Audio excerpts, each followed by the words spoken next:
So, do I think I'm right? So, how about that? Since I'll be changing guitars, I definitely need this underneath. There.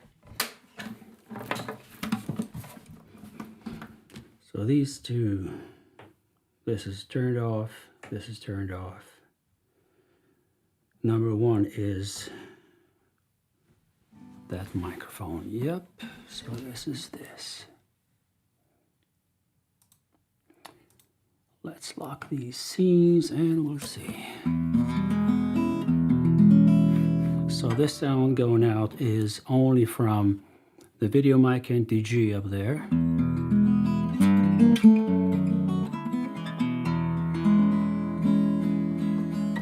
Yep.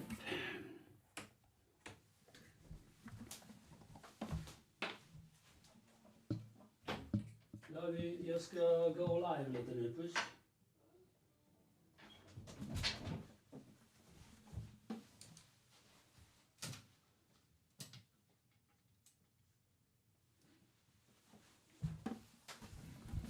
I don't have a clue how this all gonna look like now. Yeah, yeah. Ooh. Okay.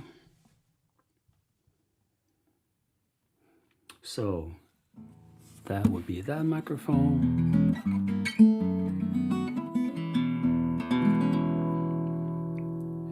In many instances, they would say that this would be just sufficient, and you just use one microphone and that's it. I'm gone, but I don't know.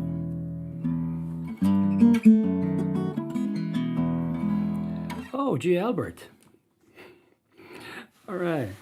Well, let me tell you, I think it's great. I love it. The thing is that I'm tinkering with loads of settings, and I just think it's a bit overwhelming when it comes to how much you can do with it. It's like a mixing console of the old times mixing consoles with the channel strips with like 25, 30 knobs that you can turn. This is all digital, so it's for those who know about digital effects and everything, that's quite self-explanatory. But since this is I call all digital stuff as a bit plasticky, right? You really need to work very carefully with those. And I'm not sure that I've set it up really correctly when it comes to playing acoustic guitar. Speaking into the microphone and do some settings there, I'll actually be showing each and every of these channels and each microphone that I've configured the way it sounds now, so that people know maybe later on when they watch this as a replay that this is how I set it up for the moment. So just for the little kind of if I would add the two condenser microphones which are here in front of me, then it would be this sound.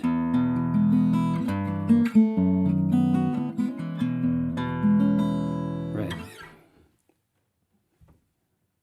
Let's see, those are, yes, they're on, so fine. And my voice is basically in the same level in my earphones, at least, as the guitar mics, but they are a bit, it's a little bit of boxy sound here in my earphones. So that's one of the reasons why I'm making this live and what I'm doing this live, because you can do loads of stuff in those settings for each channel, and to make sure that you can work with some equalizing options, some gate, noise gates and all that stuff, which is crazy for people who haven't been working with this and who don't know what noise gate and enhancer of the sound or whatever. Maybe this would help to just we go through that together. So one of the main things to think about when you play acoustic guitar through microphones and then go out live is that the proximity of your instrument to the microphones is very important. It's totally different thing from when you plug the guitar through, let's say, these pickup outputs. And if I would go directly into the RodeCaster Pro with that, it would be okay. But right now I don't have a spare channel for that. And I'm not sure if I'd be able to do it even virtually. That would be like a bit too much to take on to start with. I've just started fooling around with it. So basically, the proximity works like this. If I back off a little bit,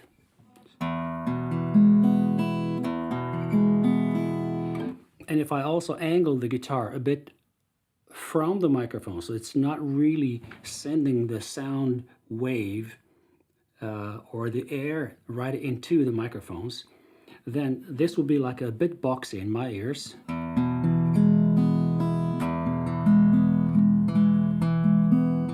These frequencies, maybe. And if I back off, it's cleaner, it's okay, but it's not that prominent, it's not that good. So one option is to come to the faders here and increase the volume of that.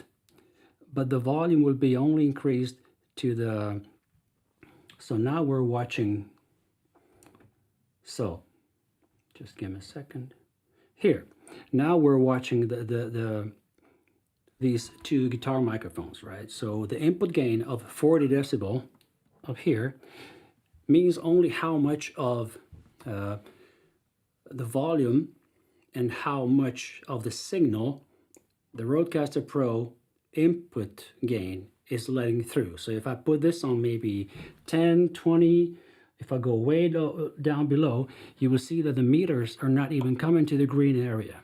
And this area here is the green one, and that's where your peaks need to be, which means that you're providing enough input gain into the system so that later on when you add volume on the channel, that it doesn't add any unnecessary hiss. You would get hiss if you have a very low input gain, and then you need to compensate for that later on in the chain. So the good and healthy input gain is very, very important. So let's say for these two condenser mics, and these are Octava MK012. I'm sorry I don't have, okay, I can do it this way. I can just bring them up to the camera. So there are these small, like pencil, like microphones, and they have a very small membrane, and it's called cardioid microphones. There are three kinds of cardioid. It can be just cardioid, hypercardioid, and supercardioid. Cardioid microphones are good at grabbing everything that's in front of those microphones and almost totally rejecting whatever it's behind. Hypercardioid, I would assume that they would be even better of rejecting what's in the back, but basically they're not, according to Google. And when it comes to supercardioid, I think those are totally very, very narrow, taking up right everything that's in front of the microphones and rejecting everything that's coming from the sides. So I'm kind of having these microphones in my studio for lots of different stuff. I even borrowed them to a friend to just record some drums, because they're very, very good at close miking, and then with the clever input gain you can really tailor the sound well. So if I can demonstrate that, if I take this input gain of 27 and then increase the volume on the channel strip to see how much that needs to come out,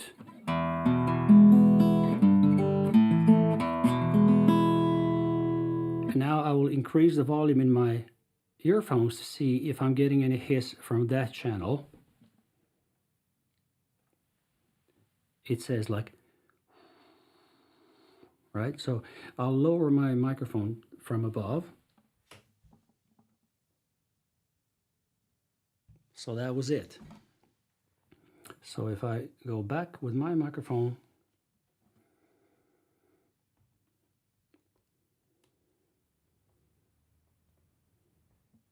and I go to 40 that I had before, now you will see that even my voice is coming also into these two condensers at the right level. And then the guitar,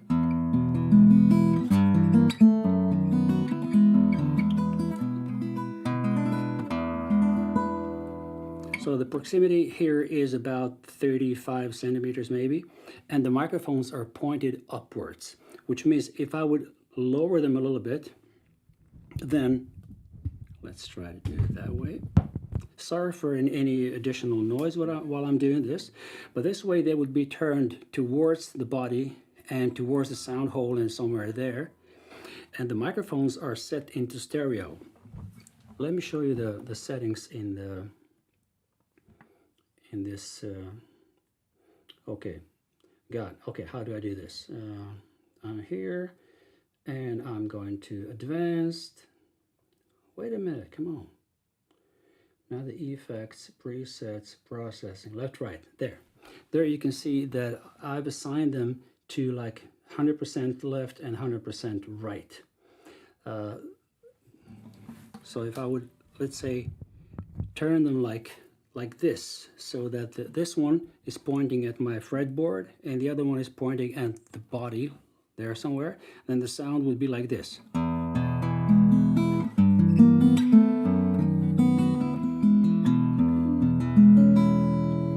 This was a quite okay sound when I was testing and recording. And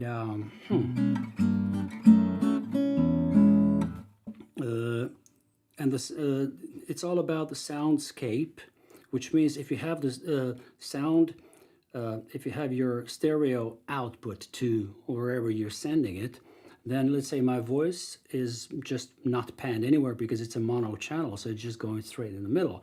Then the guitar should be coming a little bit from the sides, which gives you a more pleasant kind of sound. I call it soundscape. If I put everything in the middle, it would be more punchy. Even if I just turn the microphones towards, like parallel like this, right towards the guitar.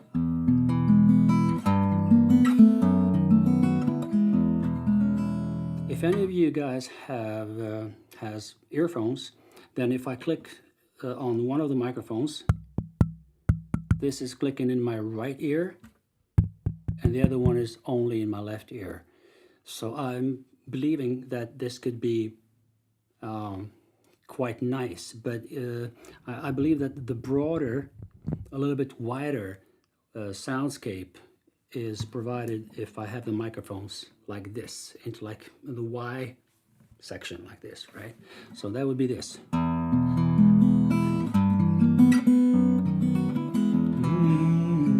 Well, I'm 1,000 miles away from home, walking to the rain.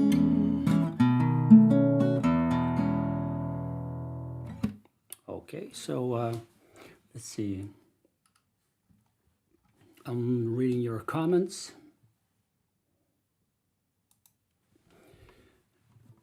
Dear Albert, you're much too optimistic, much too kind. I don't have the old RCP. I just have another mixing consoles. Yes, it could be possible, but then you lose the RodeCaster Pro II's new functions that you can really tailor each channel. I will think about it, because if you're watching the channel strips here, let's go back to the, if I go to this and then we go to faders. So the first channel is my Shure MV7, which I will also be demonstrating, and I even put it down to grab the guitar sound as just one dynamic microphone. I'm very interested in how that will sound. And then the second channel is my Video Mic NTG, that's right up there. And that is connected not through USB, but through a 3.5 millimeter cable that then goes into the Rode XLR converter, which means on one end it's a female 3.5, where you just plug in the cord, and then on the other end it's the XLR. That goes into the channel number 3. And then I chose to make these two as a stereo pair, which means that would be, I could have, of course, done so that both octave microphones are plugged into each channel. I mean, physically, I would have enough space, like 1, 2, and then 3, 4, those physical XLRs in, and then the rest maybe could be done with the virtual channels somehow.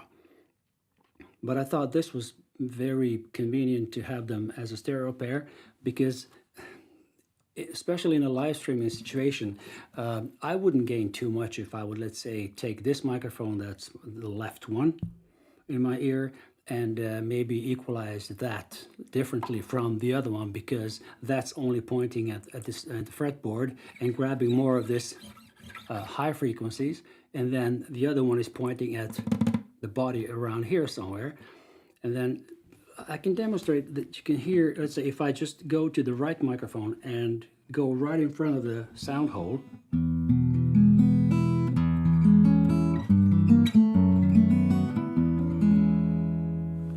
let me swear on internet, but this sounds really great in front. This is against every rule in the studio and everywhere else. Don't put the microphone right in front of the sound hole, because you'll get a boxy, boomy sound, the trebles will disappear, and you're very easy prone to feedback, especially if you're playing live. But okay, now this is a controlled situation. So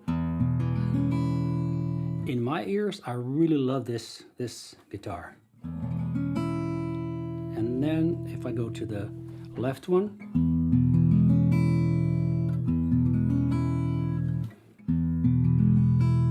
that's it. And you see how sensitive these microphones are. It's all dependent on the input gain, how you tailor that part. So if I would just take both of these, let me just lower the volume a little bit while I'm tinkering with them, and put them straight into the sound hole kind of area. Let's see. This is very warm. A little boxy here.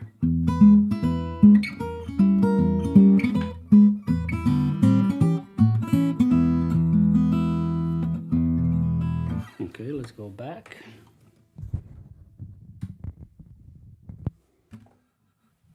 So I'm back on this that I really liked. But then this sounds great on the first, let's say, 3 frets where I just grab this E chord or A. But then as soon as I go up here, this note here, which is a G sharp, that's a little bit boxy. And that's one of the things that you usually work with when you're doing the equalizer of recorded material, that you take those kind of lower middles and lower mid frequencies and tailor with them, maybe just cut off a little bit. And that's something that we can do here on the RodeCaster. So if I go back to the channels, if I go to this one, why does it now consider it as a line in? Because it's not a line in. It's a condenser. So this is something strange. I'm not sure if this is something with the firmware or that I haven't saved things that I should have. But I have this on 40, not on 25. And if I look at the, okay, it's the same padding. Let me see the exciter. I know exactly how I set these up. Compressor, and then the noise gate I took away from this signal chain. So de-esser is the same, high pass filter is good. And the back to panning, left, right, you can tailor them there. That's good. So if I go back to there and click on this one, now I'm back on condenser. But I think you've noticed that when I tinkered with the rest of the stuff, all of a sudden when I came back, it wanted it to be the line in. So I do hope this is just kind of temporary glitches of the firmware. And let's go back to this. And I've also noticed another thing when it comes to assigning smart pads. I just wrote about that on Twitter. If I go to advanced, no. Okay. Now it says disable will reset all pattern maintenance. I don't want to disable them. I just want to go into.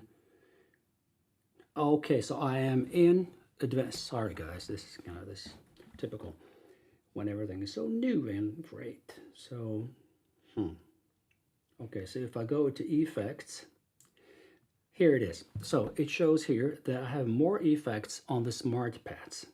So if I show you this, if I go to my smart pads and go to 1, 2, on this one, on the third page. So there's first page, and there's this one where, you know, I love when Tom says things like this, right? Tom Buck? Yeah. You taught us that, sorry. But anyway, so if I go to another page where I created this one, this is adding the reverb, right? But as you can see, that reverb is only applied to the single channel. So on this channel, if I disable this channel, or I just lower the volume, and I want to have only this guitar here, and I want to get that reverb, no reverb, which means that these effects are not functional on channels that you put together into stereo, which I did with this one here. So, and I wrote about that to Rode and tweeted about it as well. So let's see how that all works. So if I go to this one, and if I go to processing, and if I go to de-esser, it's SSS. If I let's say if I disengage that, it will affect my voice very little, but the guitar will be a bit more punchy, more trebly, like this.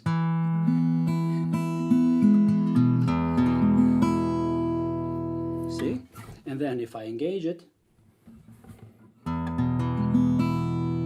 so the treble strings are kind of warmer, and this is a great effect to be used. The most important part for me is that if I use this effect, the de-esser, smartly, then I don't have to worry about playing slide guitar here.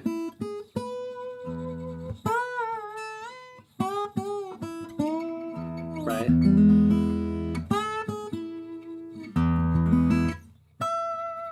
You don't want to hear this note here without the de-esser. So that's something that's really good on this one. The way the de-esser is applied is here on the threshold is where and when the de-esser will start functioning. So the lower the threshold, it will start right away. Then there is also the ratio, which means how much of the de-essing effect is going to be applied. The release is when it will stop kind of working after you've played a certain note. If you play many notes in a row, or if you're talking a lot of essentially similar stuff, right, then it won't have the time to release it. It will just be on all the time. The gain is also that you can compensate for let's say gain that you might even maybe lose when you apply this effect, and the frequency is 5,000 hertz. And I've read somewhere that male voice is somewhere between 4 and 5, maybe 6,000 hertz, where these SSS sounds are very prominent. I can tell you one thing, it's also dependent on of the age and your teeth. If your teeth are a bit, I don't know, I've noticed that my S-ing changed very much after I've fixed my teeth, which were damaged by the microphone hitting them all the time. So I kind of replaced these 4 teeth up front, and I had to get used to talking again for about, I don't know, 5-6 months until I could really be sure that, okay, my S is an S. But if you speak into microphones, then it's, right now, these two microphones, the Octavus, are grabbing my voice, and now I'm talking into the video mic NTG. And I haven't tailored this one yet, but let's just go back to these two, the guitar sound. So if I go from de-esser further on, noise gate. Noise gate is something that kind of eliminates the sound or the ground volume of the basic volume of whatever you have amplified until a sound is made deliberately, which means between the silence and me hitting the note. Now the noise gate is not engaged, but if I do engage it, then you will hear something. So if I play my guitar very gently, the first, let's say the bass string, it's not registering. If I pick it a bit harder, now it released it.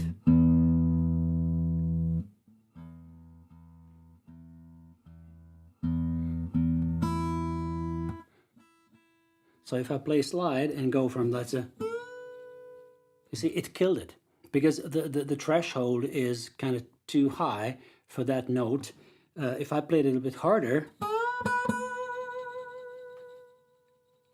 and now it's diminishing because the gate is coming in. And so this is usually used when you want to avoid hiss, background noise, air conditioning, lots of stuff. And it's incredibly well suited when you use a dynamic microphone. And I'll show you this in a second, because when I use my MV7, I'm using the gate because I have these heavy breathing in between words, because I'm always so excited when I'm about to talk into camera and record something or whatever. So, and then it's also these lip smacking that's really easy to deal with when you have a good noise gate engaged there.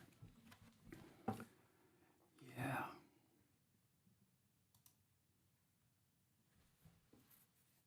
So the voice microphone, Albert, is the video mic NTG. It's also a pencil-like microphone. Tom Buck is using it on many of his videos, and I assume that Tom is connecting it directly into the camera and then having the volume, input volume on the camera very low. I think on the first of these 20 whatever grades of how much you can have it, and then he would work with a knob of adding the gain on the microphone itself, and that's an advantage and also a trap when it comes to this. So I'm not really sure how I have this set up now. Let me just see.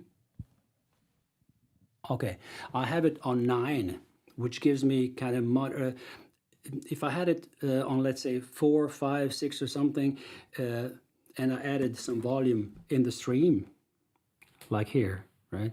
Now you hear me more than before. Let's go back a little bit. So I'm still tinkering with this and trying to find the right volume and the right kind of measure between how much gain on the microphone, how much input gain on, let's see,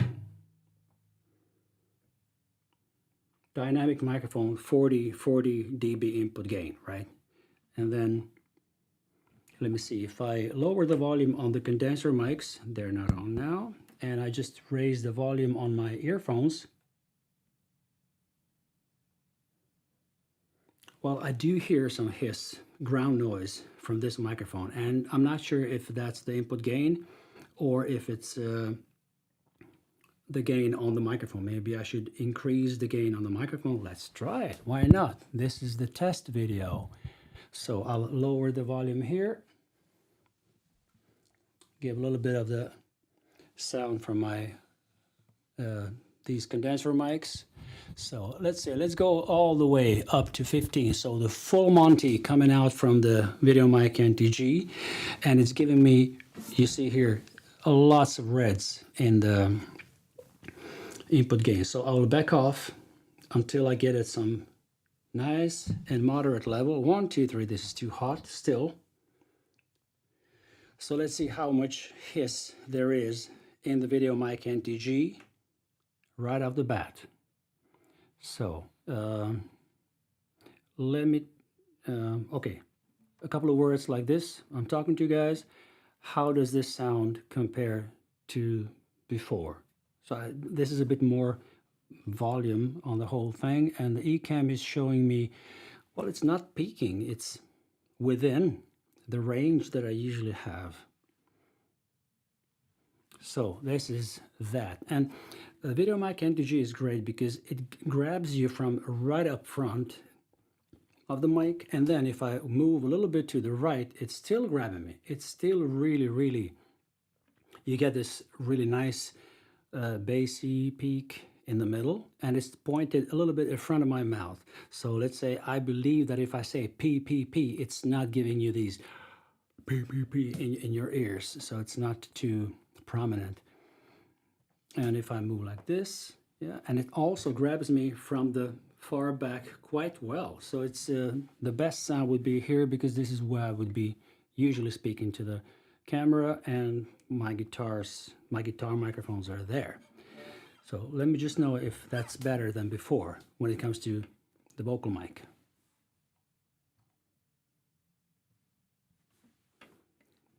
Okay, so yeah, so I don't have the gate on this microphone. Why not engaging it? Noise gate. Yes, I do. So, oh, you see, if I say the S very quietly, now it grabs it. So it does have this kind of opening thing, and now I took a deep breath through my nose, and it didn't register it out so much as it would be without the noise gate, as, let's say, now. So if I now start, it's there all the time. So I'm breathing.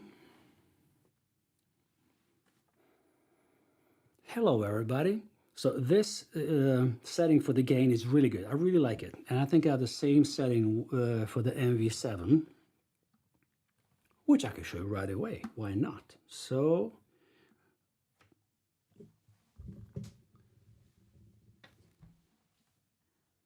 hello, hello. Hello, hello. Now we are on. Yeah. Sorry about this. Just a second.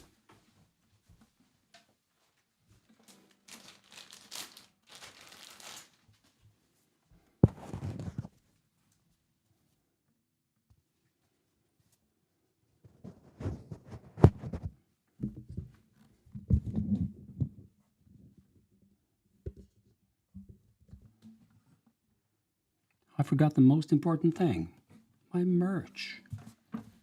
Still not on, really, but so this is the MV7, closed mic'd right into my face, and I didn't work with this too much. I have the settings on it as if I was using the SM7B, and the input gain is 57, which is quite high, as I thought. I was expecting the MV7 to not need so much input gain, but if I come very close to it, usually I would, if I would do any voiceovers or stuff like that, I would speak this close and use it that way. So the noise gate is engaged here. So I was breathing in. Oh, let me see. Okay, I still hear it in my earphones, but if I don't use, so now I'm not using the noise gate. I'll do the same thing. It's much better. It's lowering that kind of volume of whatever else is there except for my speaking voice, and I really like how it works. So this is the MV7. And since we're here, let's try to do some real fraud here. I will lower this microphone and put it close to the guitar. Let's listen to that. And And I'm not going to be torturing you with listening to the handling noise of this microphone, so let me just grab it this way. Nope, the other way around. So, and there is this same thing when it comes to miking, close miking of the guitar, never in front of the sound hole. Now, especially not with this microphone. So I would point it at around 12th to 16th fret, like this.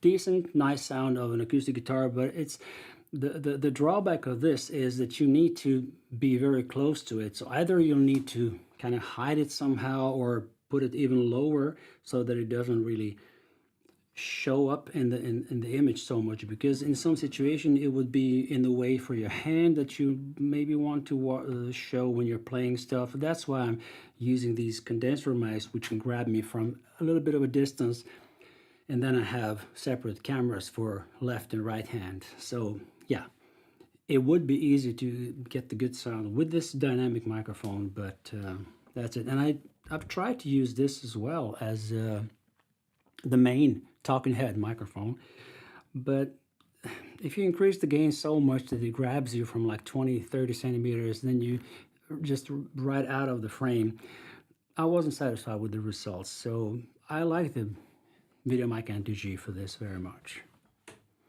So bye for now, MV7. Still love you. So I'll soon be done with this. With this all, I need to test the slide guitar, which is a beast. So with all these same settings as I have now,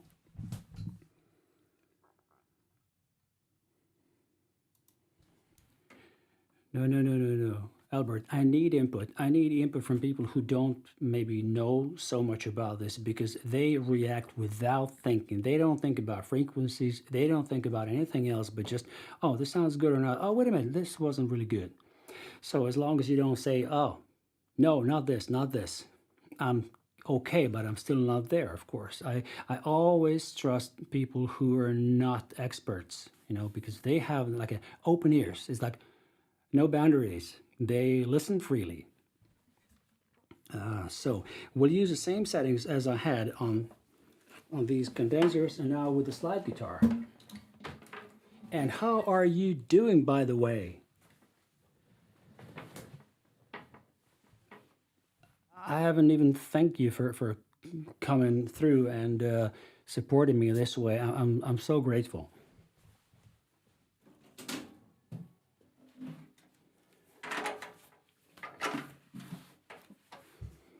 So let's see. This is something that's really worrying me, not too much, but I'm thinking about this.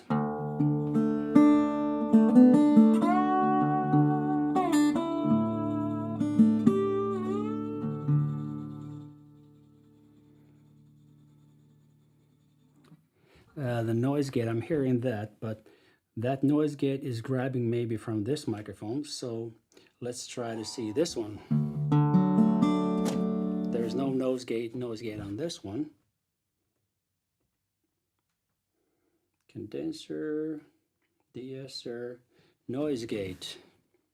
Shouldn't be engaged here. So if anybody has any tip about how I can save this so that I don't have to change it each time I change the channels, maybe it could be two reasons. One of them, maybe I'd need to go back by using the home button, this up here. Why is that not showing? Give me a second. Come on, my little darling. So if I would use this button here, maybe it saves it that way. So I go to,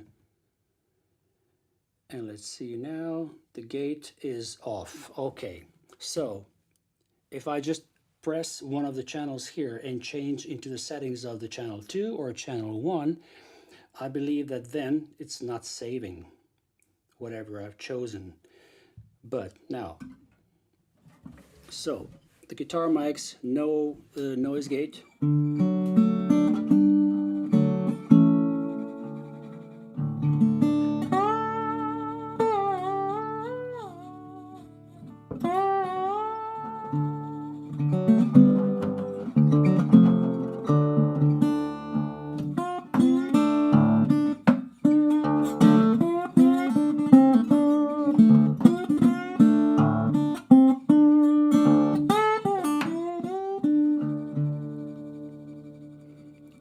I have to say right off the bat, I like this sound more than the acoustic guitar. So this is like clean, it's coming out nicely, goes wide fine.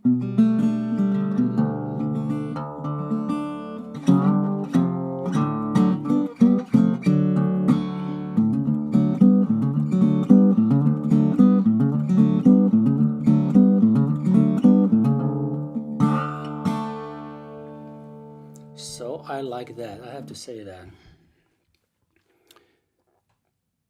There's this thing when it comes to the settings, and if I go to effects, if I would apply the reverb here, forgive me for going very fast, so it's here. If you press on the channel to go to the settings for that particular channel, where I have these channels 3 and 4, which are these two, which you can't see. Okay, so in the back of the RodeCaster Pro, there are 4 input channels. So the first 2 are for the microphones, and the third one, the talking microphones, talking head microphones.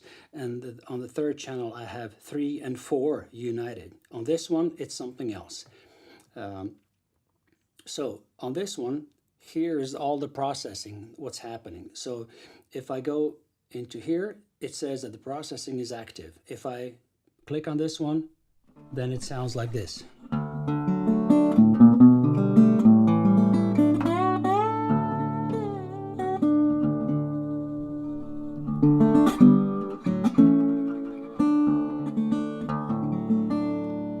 And then with the processing,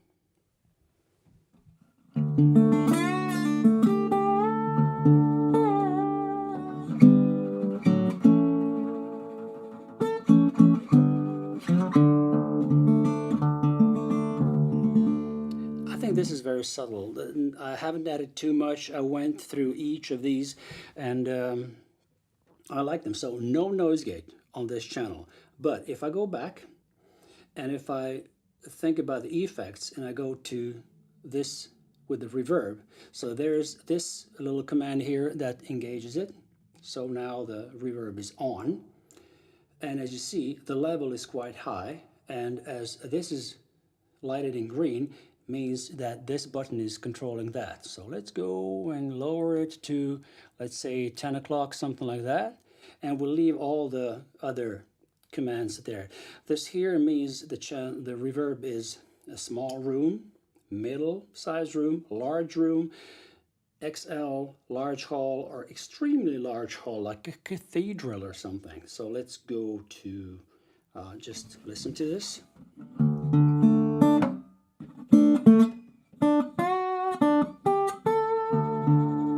We don't hear it too much, so let's increase to 12 o'clock.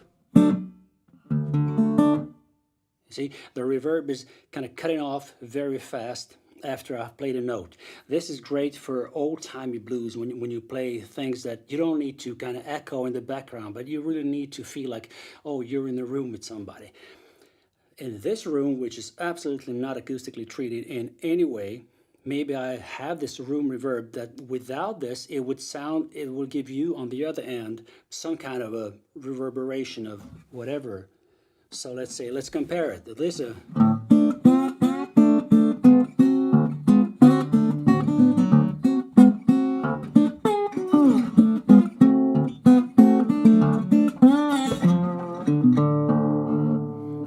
the same thing with the reverb. What did I play now? Forget about it. Okay.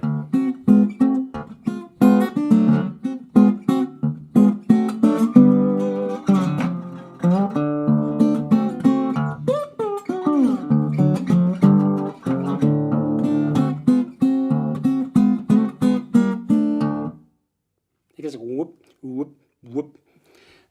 Yeah, it's digital stuff. So if we change this into moderate, medium room, and have the same volume of the reverb, now this is how that sounds.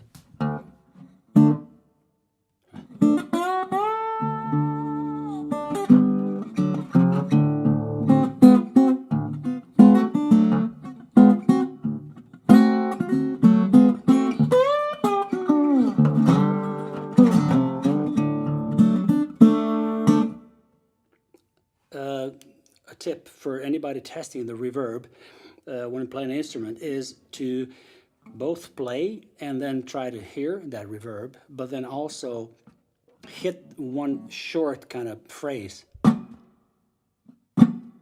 then you will hear exactly how much it decays. So in this, when you say the controls on this one are basically that you have, sorry, the controls on this one is I'm trying to disengage this microphones so that you don't get the reverb when I'm talking. So the low cut and high cut, this is only about frequencies. On this reverb, you don't have the number of milliseconds as a decay. Usually on more advanced reverbs, you have that possibility, and you can maybe assign, let's say, 1.5 seconds. That's how long I want the reverb to decay after I've played a note, and then you can give it a volume or amount of how much of that 1.5 second you want to hear in the sound. Here we can't do that. Everything here needs to be tailored in between the level and the, yeah, so I would never, okay, let's show you. If we have the large room and then use the same thing.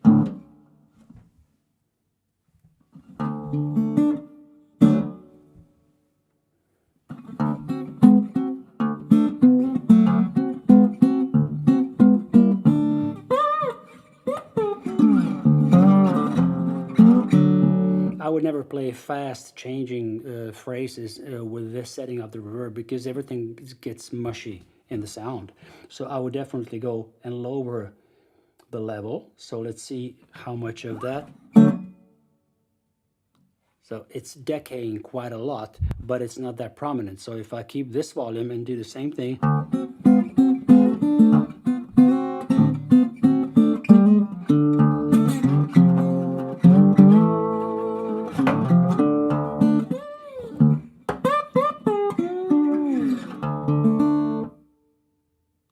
Yeah, but this is digital. It's really digital. If I would, there are analog delay pedals. There are digital delay pedals that are fantastic by, let's say, TC Electronics or something.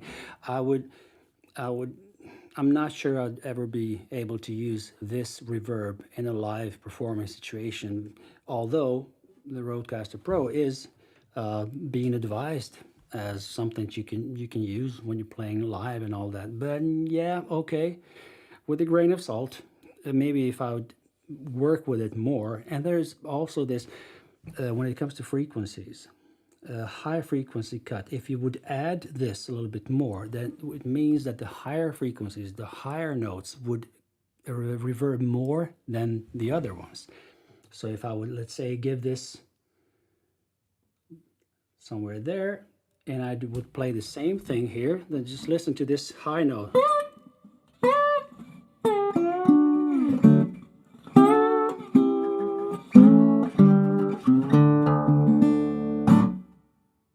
Right?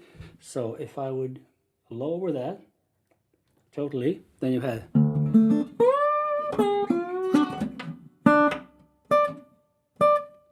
See, that note is not decaying as much as if you really emphasize it here. So I'm gonna give it a go to, let's say, half of that, because it was somewhere here, but I would give it a little bit more there. And then the low cut means if I lower that, that means the bass frequencies are not going to be so much reverberating. Is that a right English word? Reverberating? See? Ooh, that's echoing over there, but then the bass is less.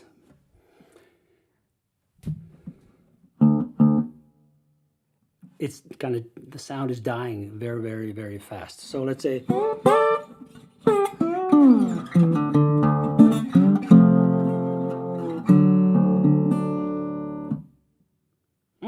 let's say I would keep it this way on the guitar channel. So if I'd go back there and go like this, let's see if it saved it. Go back there, and yeah, you see, it's not engaged. Yes, it is, but okay, it is processing, but okay, there's just one thing. Why isn't this green to show me that in this kind of setting, I do have processing on, but I'd like to know what I've engaged here. So if I go into echo, I see it's not. If I go to reverb, it's engaged, but it's not showing the green here. So that's something that I would recommend to Rode to think about. But basically that's it. Yes, I have the reverb there. So I'm fine with that. And there is also a difference between the slide made out of metal, like this one, and the other one is made out of glass. The difference is very, very prominent when you play chords. So if I play chords with the glass slide,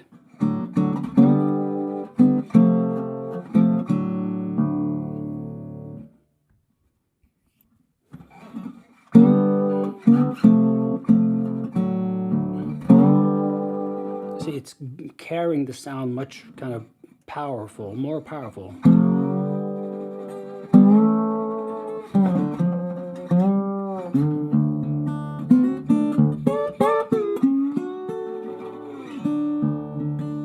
Also something that I really need to address when I'm playing slide, especially in the situation with condenser mics that are very sensitive, it's giving you much more of the string sound.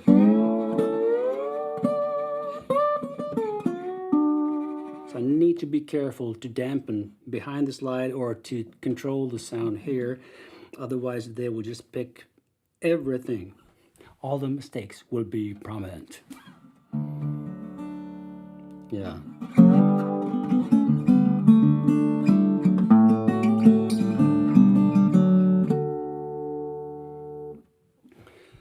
One thing that I was wondering about when it comes to RodeCaster Pro is, what if I want to assign reverb on some songs and not on those other ones that I play? Some songs I want to have totally dry and some I want with the reverb. So yeah, in a live situation when I may be live streaming, it's easy. I would just have the RodeCaster Pro close to me. Right now, this is not my usual streaming situation, because I'd definitely back off at least a meter, and I would have my C-stand here in the middle with 3 cameras. So I'm not going to be able to reach the RodeCaster Pro on the table. So I'm not going to be able to just get here and have this in front of me all the time and just disengage or engage the reverb. And there's also this, okay, on some songs, let's say this slow song that I just started kind of playing a little bit, or whatever melody, let's say, that you want to play, where you maybe need more reverb. Let's say if I increase the level for this kind of passage,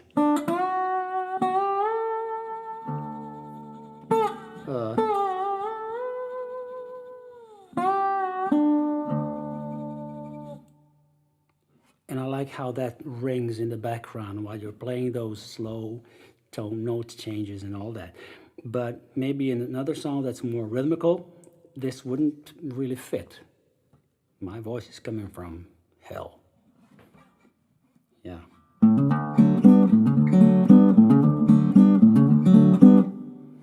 This is mushy. This is not good. So I would need to tinker to work with that live. So one solution is to have the RodeCaster Pro on the stand, and with the V-mount.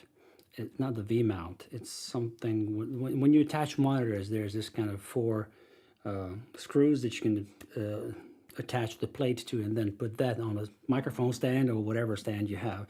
So maybe I could have that, but that also means I'll have to drag all the cables or make sure that they really reach out there. Then when you put them back on the table, then there are too many cables or they're hanging all over the place. So this, I really need to think more in detail about this. But if it was possible that these sound pads, the smart pads, would work with different settings, then I could just go back there, and it says more effects on the smart pads, which means that maybe then I could just have the pads active like this, and yeah, maybe I'll be able to just jump forward and press this one.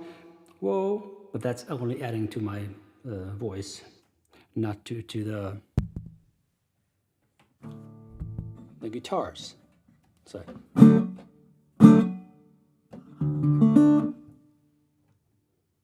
this is natural reverb of the room and the guitar, so it's not the digital, and it's not coming through the video mic MTG. So this would be a solution to have this somehow connected and assigned to only the 3rd channel where I have my guitar microphones. Yeah. Good. Let's see what you guys are saying here. I'm sorry, I just neglect, not deliberately, but I just kind of neglected the chat because I was right into. Good. Thank you, Tom. I guess this was, you wrote this a while ago, so I'm not sure if it still sounds good. Hi, Jimmy. Yes, RodeCaster Pro II. I still like the Mixcast 4 by Tascam that I used before. It's great, and I use it with same microphones, the same setup, absolutely the same thing. And later on, after I've finished the live streaming here, I will go and compare this audio to the previous with the Mixcast 4. So just imagine if I have to go back to that. But I think there are so many options with the RodeCaster Pro that, and all the settings, especially on the channels when it comes to processing. Excuse me. All that somehow it sounds in my earphones that the non-treated room when it comes to acoustics is more prominent now than it was before somehow, and I'm not sure how I'll deal with that. I'll need to listen to the result of all this later on. But you see how many effects you have on each of the channels. So this is the high pass filter, and what this does is, so on the guitar, here we are. Listen when I just go all the way here and just basically disengage the low pass filter, the high pass filter, sorry.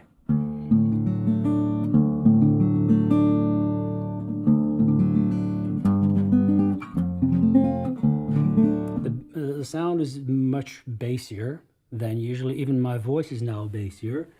And if you do this, and if maybe this is too small on your screens, but it tells me 20.5 hertz. Let's go to 70.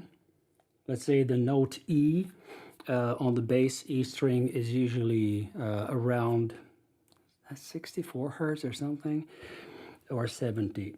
So usually what they do is they cut off everything below 100 hertz, which means that this curve shows that everything that's before this frequency of 100 hertz is cut off.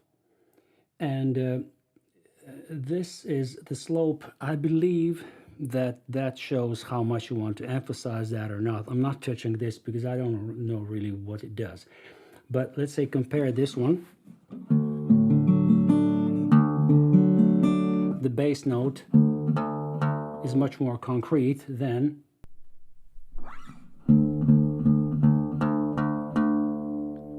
and this bass corresponds to, let's say, somebody walking on the stage and you hear their steps like, right? The more of this effect you have, let's say the high pass filter is engaged, that means, let's say, if I bump on the table here, and now if I disengage this, listen to this now. In my ears anyway, it's more prominent. So let's do it there. That's that. Let's experiment with the slope. What does that do?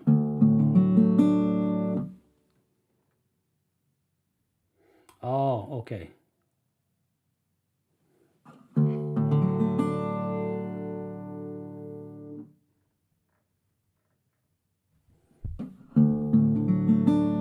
Okay, that's how much of that reduction is applied to that frequency below 100 hertz, which means that if I go further to that, it was at 12, right? But if I go to like this, then it would be even more or less basses, even more less basses. Yeah, it is. And that would give it a bit of a harsh sound. So let's say this 12 as it was, factory preset on the RodeCaster Pro, that's fine. I could live with that. So that's that one. If we go to the de-esser, I've explained that. That's the S's, these frequencies around 5,000 hertz. And on the guitar, these high frequencies can be different, but I find it work really well. So now this is without.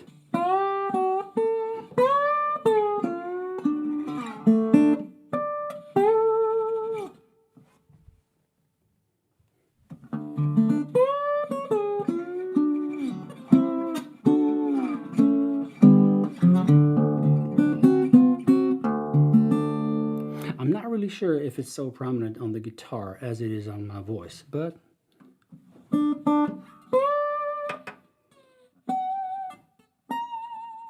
it doesn't react on any of these frequencies. So I'll need to learn more about this. Noise gate, we explained that before. Compressor. The compression gives it, so let's not, let's go this way. I'll disengage the reverb, go back and go to processing and go back to the compressor. That's right. So let's hear this without the compression.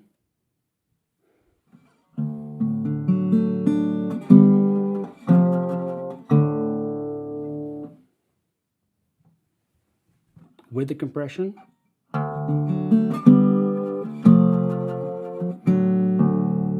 This is quite mild setup of the compression, which means that it will emphasize a little bit those very quietly played notes, and then it will also compress those a bit maybe higher punchy notes. If I would, let's say, kick the bass like this, right, it will kind of get in and just compress it a little bit so that it doesn't peak out so much. So that's what the compression is about, especially when it comes to live situations, and especially with condenser mics. They do pick up more nuances in the picking, let's say, volume, how much you pick the string, than the dynamic microphones. Maybe dynamic microphones need some more air to move them before you get them to react. The condenser mics are more sensitive overall from the beginning. So the compression needs to be applied very moderately when it comes to condenser mics. And this is quite okay because the ratio is 2:1. If you want it to compress much more, you would go to 8, 10:1. So that was 2:1. Don't let me forget this. So let's say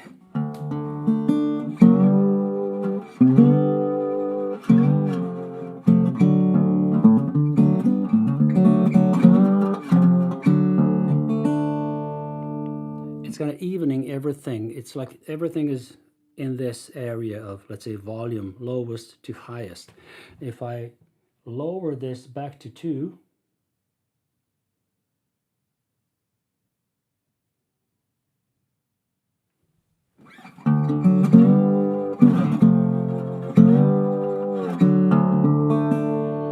this sounds more natural to me. And then the attack is, the attack means when it's going to attack, right when you pick a note or a little bit later. So this is like 0.70 milliseconds after you've picked a note that the compressor will kick in. The gain is the compensation of that compressed sound, which means if you leave the gate on 0, then it's just going to kind of decrease your volume by compressing it. So this is kind of a compensation for that compression when it comes to the final sound out. Then the release is when the compressor is going to stop working, because if you let it compress for longer period of time, that means you're going to get unnatural sound, especially when it comes to acoustic guitars, because there is a natural compression of, let's say, this,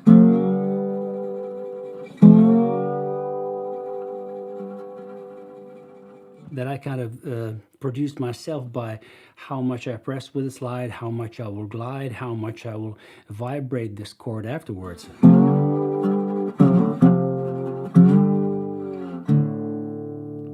Let's do this with a compressor. And if I play very softly,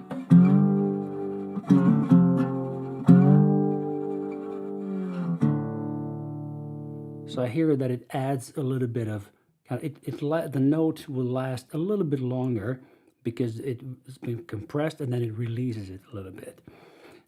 This is a moderate setting on the release. If I would increase that like this,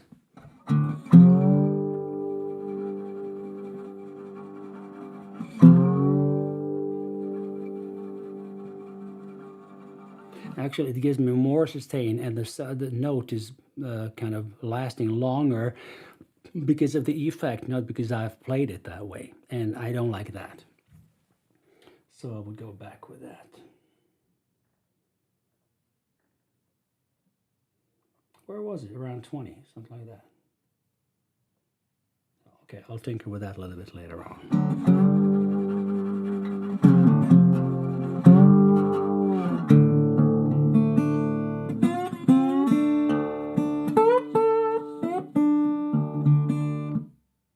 You see, while I'm playing, this guitar is resonating itself because it's a resonating guitar. This is a metal body. It's a German brass that it's made of. And there are 3 metal cones inside here. Maybe they're even visible for the camera. Yes, they are. You see one of them anyway. There's in lower bout here. So there are 3 kind of plates that are turned upside down. And they have the 3 bones that comes into the bridge of the guitar where the strings come on top of, and that's what's producing the sound. So basically those 3 resonators are like 3 loudspeaker cones, but everything is acoustic and everything is mechanic. So the decay is not that long if you cut it like this, but if you let it ring. Okay, now this is a little bit of compression now without the compression, totally acoustically.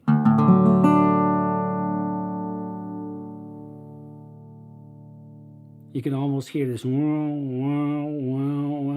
right?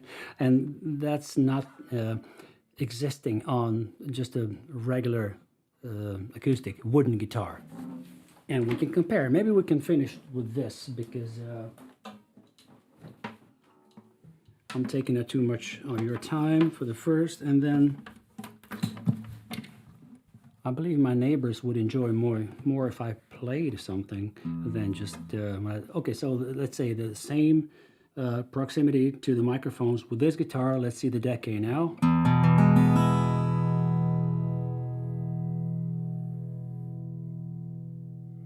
It's a different kind of ringing of the body that's then pushing the sound out than on the Resophonic guitar.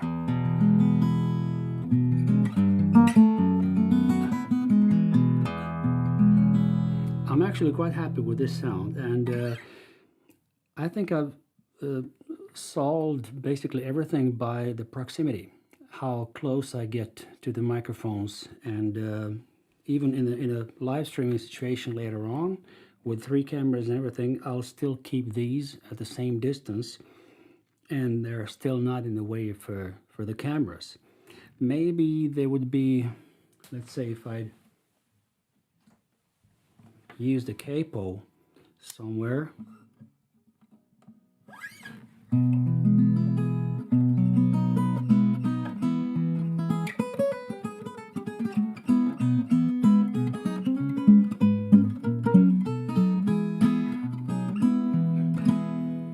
It's nice.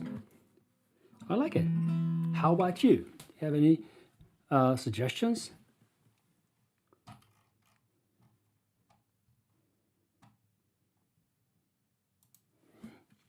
Okay, Albert, you mean these the Resophonic guitar and this one, right?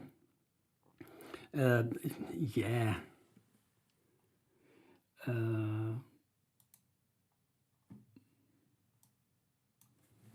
Mic mounting bracket. Oh yeah, that's right. Underneath, yeah.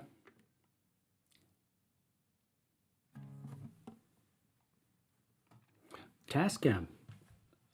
Let me check.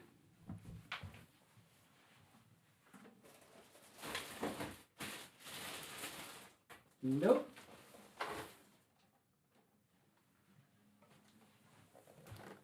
Nothing of that kind. This is the back of the Tascam.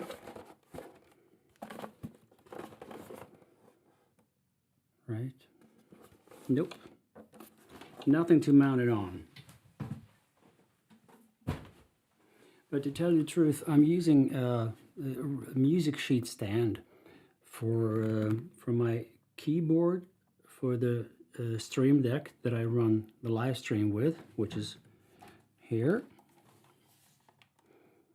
So here I have the scenes set up. The most important scenes are up here that I can always go back to some of them and finish off the live stream, and then I navigate through these lower part.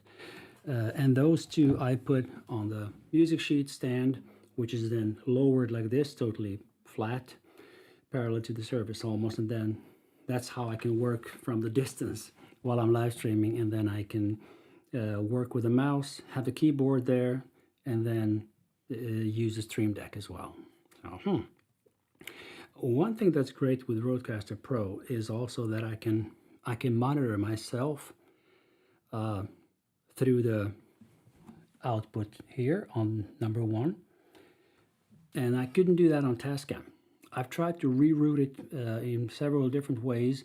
The only way I could hear everything that's going out was if I had YouTube, let's say, open on another computer or on my iPad, and use the headphones there and try to just control the sound. I couldn't make the Mixcast give me the real sound that's coming into the unit. So with RodeCaster Pro, I've connected this to Ecamm as RodeCaster Pro main, which is strange now because when I first experimented, I put it to be in the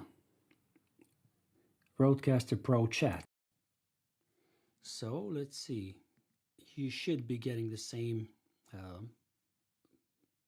sound out now, but I've been experimenting with this mix minus, watching Tom Buck's video about using the RodeCaster Pro chat option both in in and out. So the main output of the computer would be the same here, and that would apply the mix minus naturally here. So even if I had a guest somewhere, if any of you would come in now as a guest, there wouldn't be any echoing, so everything should just work perfectly fine. Yeah, but okay, I mean, there are so many things to learn about the RodeCaster Pro II that will take up a lot of, I mean, not that much time, but it's going to be tinkering. And being so easily distracted as I am, I do something, I find a solution for something, and then if I don't write it down, I'll forget it. In 20, 30 minutes, I'm gone. I don't know what I've been doing. So whatever, so my Notion, the app I use for all kinds of things in my work, life, and everything, I have loads of kind of short kind of manuals for things, both apps and hardware, whatever I'm working with, that I can easily go back to, go through a little bit, and then I know exactly where I stopped when I was experimenting with something. So we'll see. So, can I interface the RodeCaster Pro with the Stream Deck? Please explain this, Albert.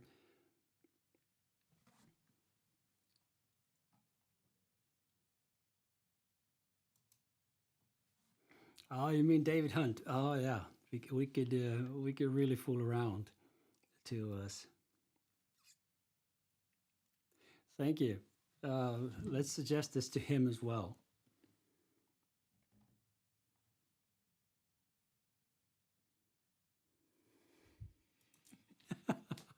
Oh man, you're a champ. You're winning this one.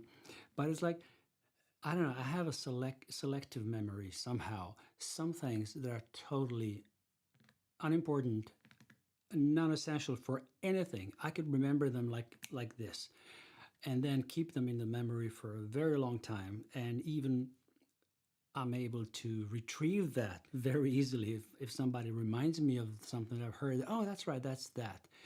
But somehow when it comes to this kind of technical part, which I should be good at, I'm not the champ, I'm not the best, of course, but I've been working with this for a long time. So yeah, we'll see how it all goes.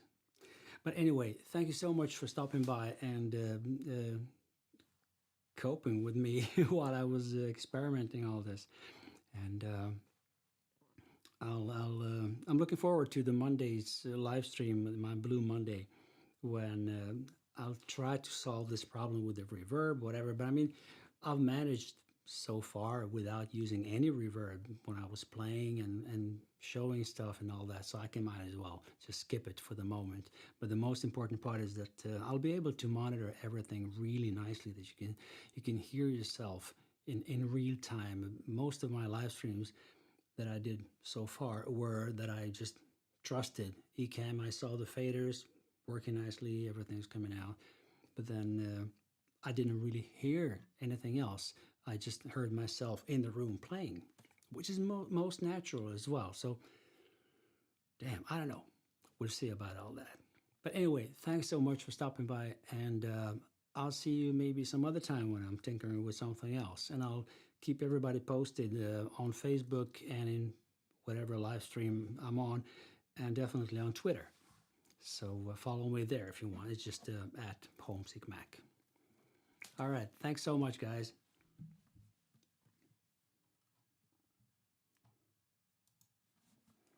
Thank you, good sire. I'm honored, and you're more than welcome on Monday. Good. Interface RCP with Stream Decks, only have one device to have a program coded with. Yeah. Basically, I just I use Stream Deck with its app, and then it's connected to Ecamm, and I just choose the scenes that I want to switch between, and usually I just go from scene to scene. I don't jump back and forth too much. Sometimes I had to do that. Then these 4 knobs on the upper row are for my outro, for the last scene before I would finish the live stream. And if anybody asks me a question, then it will take me right to the scene when it says questions and answers, Q&A, and will give me the angle with 3 cameras, one like this and 2 more for my left and right hand. So I could go to that. But then if I want to get back to where I was, then I would still need to go into the computer and navigate to that scene. So lots of things to think about for the moment. All right. Thank you so much for stopping by, and I will see you guys in the next one. All right. Have a nice rest of the day, morning, afternoon, evening, night.